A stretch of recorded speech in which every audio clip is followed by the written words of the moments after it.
usab ang imong magbubuhat sa mga adlaw sa imong pagkabatanon. Sa dili pa moabot ang dautan nga mga adlaw. O sa mga singgabot ang mga tuig sa diha na ito magaingon, ako walay kalipay. Hinumdumi ang imong magbubuhat. Amen. Mautala ko ninyo, kinsa may nagbuhat ninyo? Ha? Ako si mama o si papa. Mautala ko ninyo, kinsa may nagbuhat ninyo? Amen. Tubag mo diha. Ha? Ang Ginoo. Diba? If you have remembered about God's creation, God created the heavens and the earth and all living things, including you and me. Amen. Amen. Lord. Gibuhat na sa Ginoo, sumala sa creation. Praise God.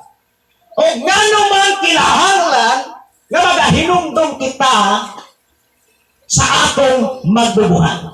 Amen. We remember God not just because of His goodness. Amen. Hindi lamang pinaagi sa iyang kamaayo. O bagot pa sa Biblia, we are created by God fearfully and wonderfully. Amen. Praise the Lord. Sa kalisan o sa kahibulungan, gibuhat kita sa Ginoo. Lapagan itong buhindos. Why should we remember our Creator? Nganong kinahanglan magyud natong hinumduman ang atong magbubuhat.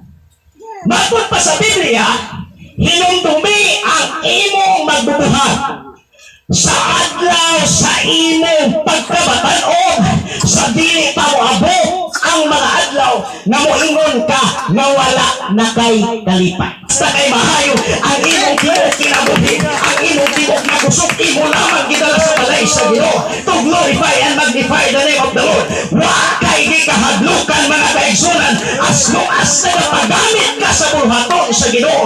Ang pagpagamit sa bulhaton sa Ginoo di nang kutob sa pagwali, kundi usab mga kaigsunan, hallelujah, sa pagpaminaw sa pulong sa Ginoo, sa pagtugtog sa mga instrumento o unsay na nimo ipagamit sa Ginoo. Diyos di